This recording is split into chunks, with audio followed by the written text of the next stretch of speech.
Good evening. This is Spirit Journey and happy Veterans Day. I got a text message from a family member to wish me a happy Veterans Day, and I didn't even realize it was Veterans Day. And I am a veteran. I am someone who served in the United States Navy. So I thank you guys out there for wishing me a happy Veterans Day.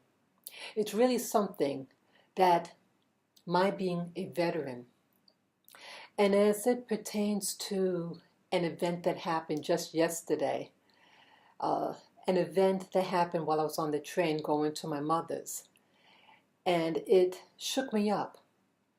And I did it in 3 parts, the video, and wow, I realized what was going on as time went on after the incident, especially after when I got home from seeing my mother, the anxiety that I started to experience. And I see what was going on, and what's going on even today is PTSD. That stands for post-traumatic stress disorder, which I have. And I realized that the event triggered an experience that I had when I was a child. See, PTSD is not just what happens to soldiers, people who served in the military with stress, with warfare and things like that. It could happen as a civilian, like the 9/11 incident with the Twin Towers.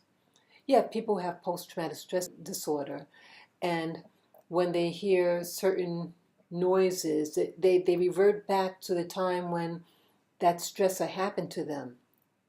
And so I see a lot of what I was experiencing was how I felt as a child.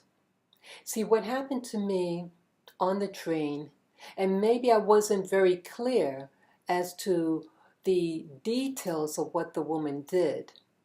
And one YouTuber was confused. He said that he watched the video twice and he still can't really figure out what happened, and that maybe I'm overreacting. And another YouTuber had shared that that I'm being prejudiced. Well, they use the term racist, that I'm not a spiritual person because how I responded. Now, I think how I responded to the incident, I think I handled myself at the time of the stressor with these 2 women, that I kept my cool and I kept my mouth shut. And I did so because I felt that, like, I didn't really understand what was going on. Like, something is happening to me, and I knew, and as a protection for me, sometimes to protect yourself, you don't do anything and you keep silent. And that has worked for me growing up. And I see, in hindsight, what the women wanted me to do was to react so that they could possibly fight me. And it would be 2 against 1. 2 against 1. These women were in their 20s, and I'm old enough to be the mother.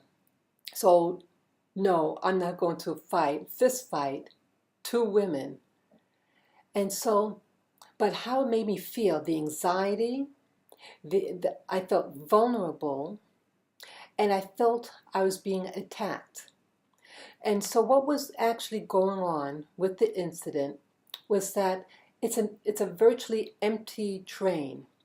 It's a nice train. It's a clean train, and never, as I mentioned before, there was never an incident on that train with me being bullied. And so the women came, first they bumped into a woman that was by the door and not excusing themselves. And it's just an air about them. But they headed towards me, directly across from the doors. And the trains in New York, some of the trains, like the seat to the corner of the train. It was a pair seat, just two seats. One at the corner against the wall, and then the other one which is near the door. And I was sitting by the one near the door and not at the one at the wall. So the woman aggressively walks forward right up to my body and says forcefully, "Excuse me," but really harsh. And I kind of reacted, I felt like funny, and I slid over because I thought maybe something dropped or something, she needed to get something under the chair, something, I don't know. She sat in it. So what she did was she wanted to take my seat, not the seat over. And again, there's many seats on the train that both ladies could have sat down next to each other. But she wanted to make a point out of me. Again, I've never seen these women at all before. I've never seen them before. And then right after that, when she sat down, I was like to myself, what? You sat in my seat? Is that what this is all about? And just, but aggressive. And then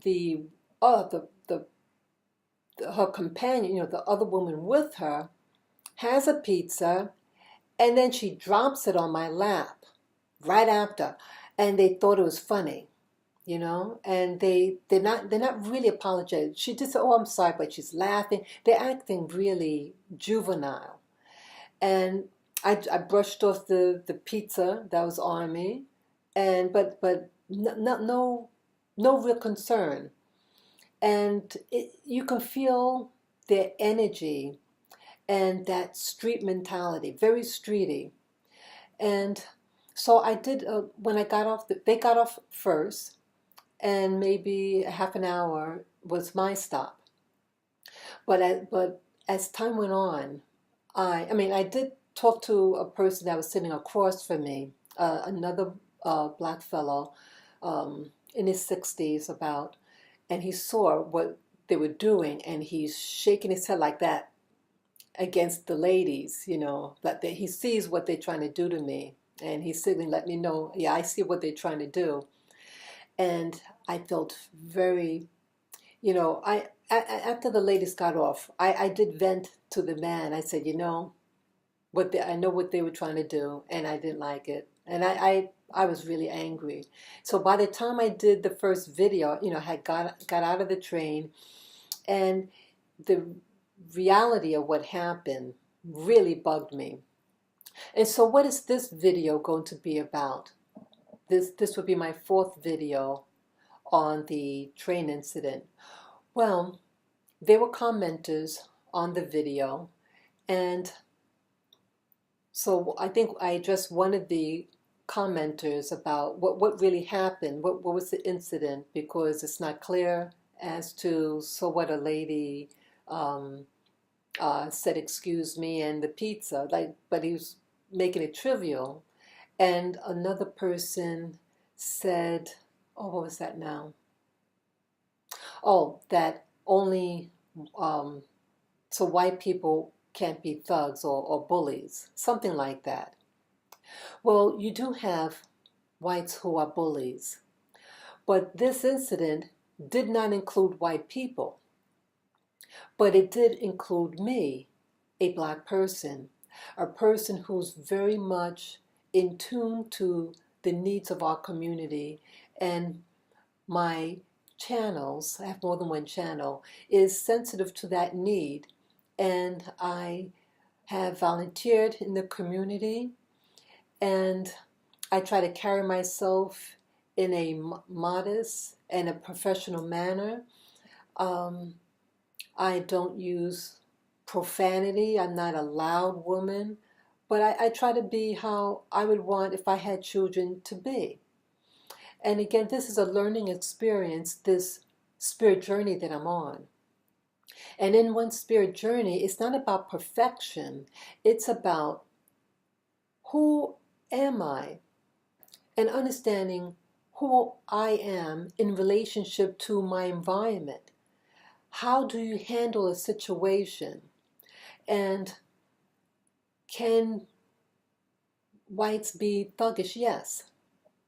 What is done, I see how, see, it's a difference in New York City, at least in my experience. And again, everybody has their own experiences.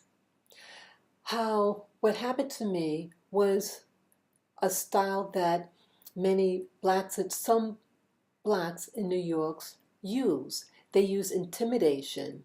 They use physical force to get their way. Now, whites, on the other hand, use a different approach. And what whites use, well, I should say, what some whites use is economics, money. That's how they influence and to exert their will over me. And how they do that is, do you get a promotion? What types of jobs are you able to get? What neighborhood could you move in? Or what schools are available to you? So whites use money, economics to control. And so in this situation, that wasn't utilized on me. What was utilized on me was intimidation to enforce somebody's will against yours. And I felt that it was a lack of respect against someone who is old enough to be her mother. There was no respect.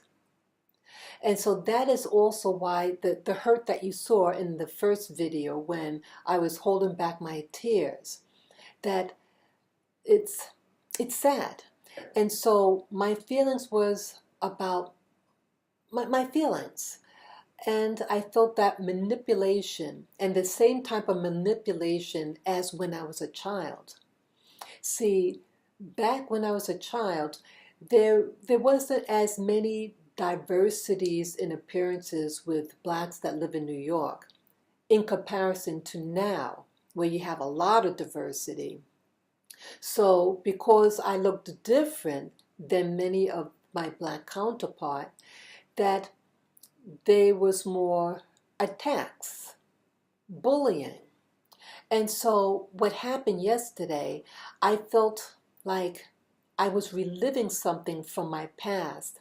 And then as an adult, and I have addressed this issue in my past videos. So I thought it was something that was behind me. I thought as a child, maybe I wasn't Afrocentric enough. Maybe my skin's not dark enough, or maybe, my hair texture is a little different than a lot of the other blacks. So maybe if I change my appearance a little more, or learn more black history, right? That was my logic. But yesterday's incident proved to me that's not the problem.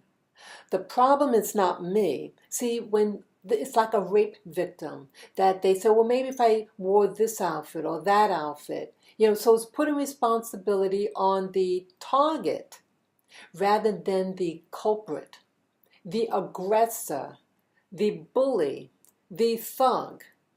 And in our community, we don't address bullies. We don't address the thugs. Instead, we hush it up. We keep quiet and we walk around scared.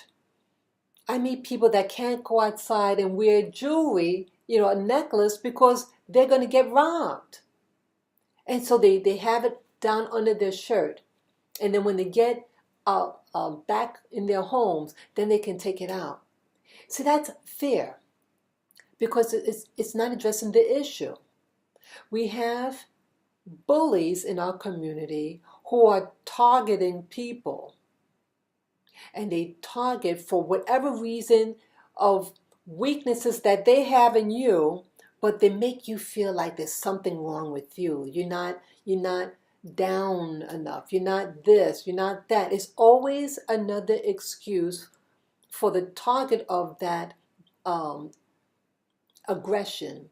We're on guard.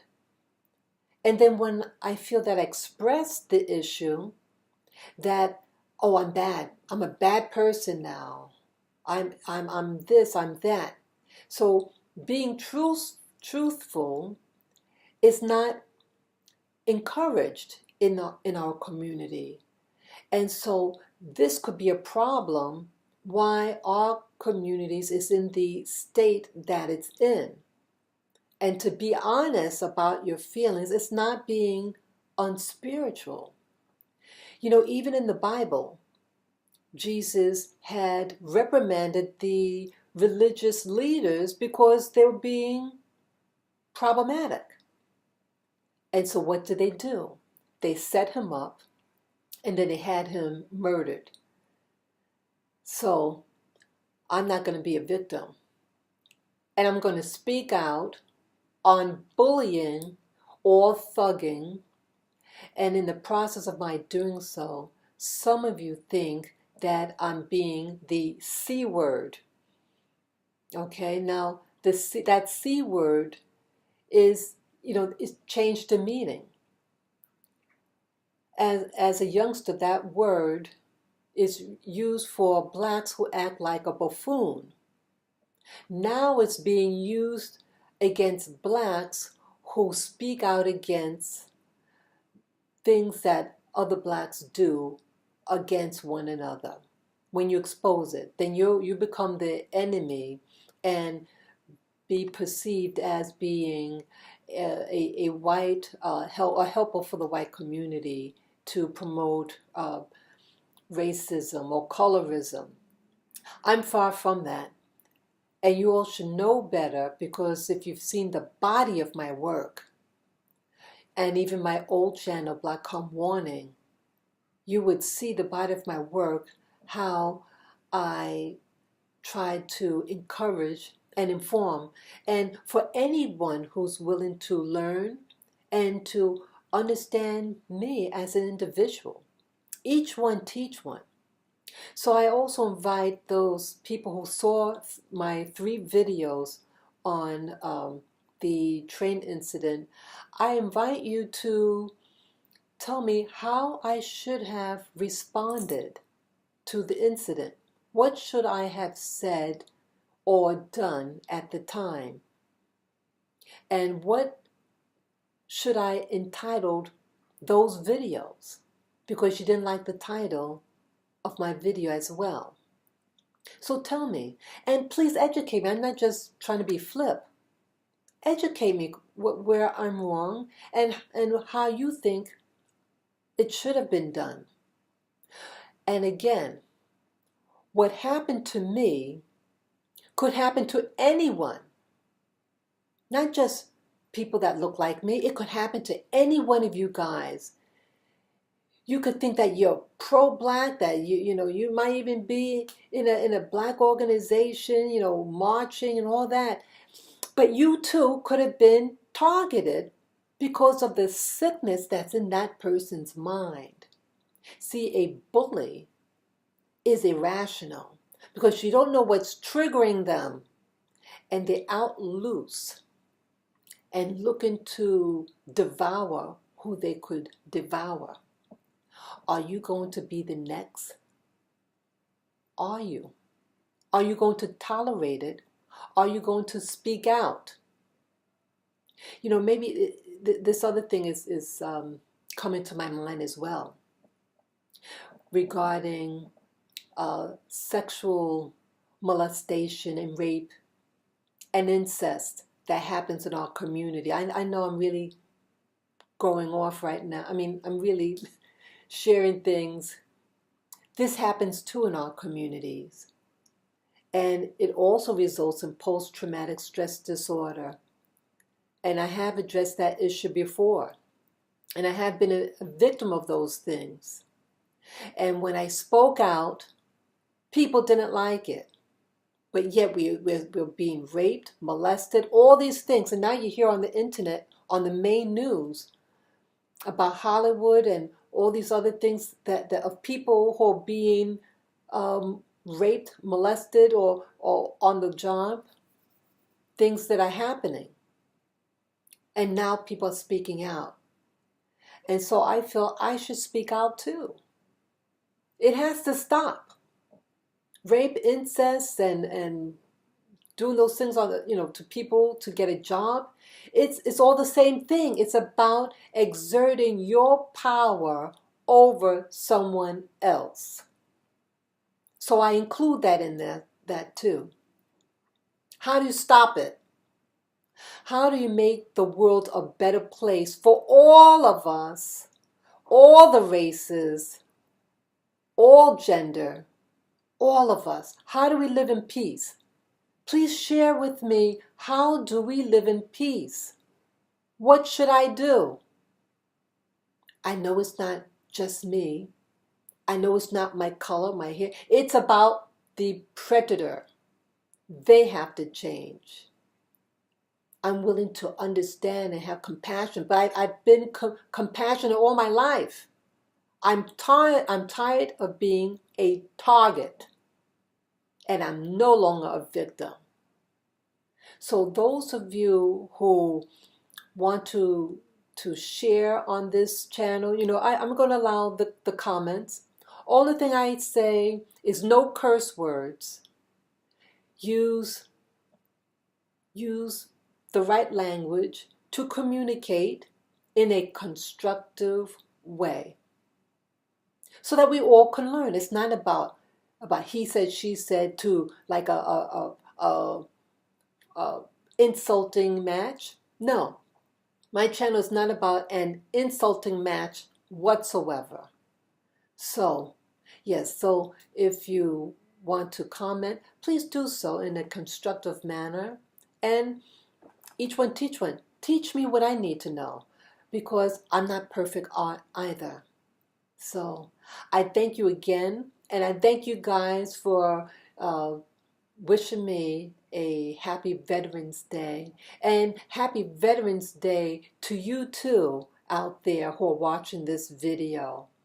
Let's all somehow work together to stop terrorism, to stop the aggression that's happening within our community and the world at large.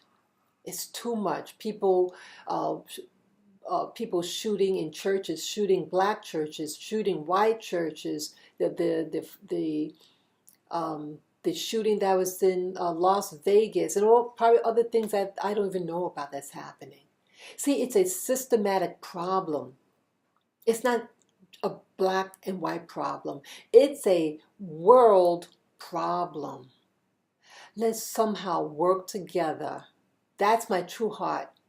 Somehow let's work together to make this world a loving place without aggression, without war, but with peace. And peace doesn't use a gun or weapon, okay?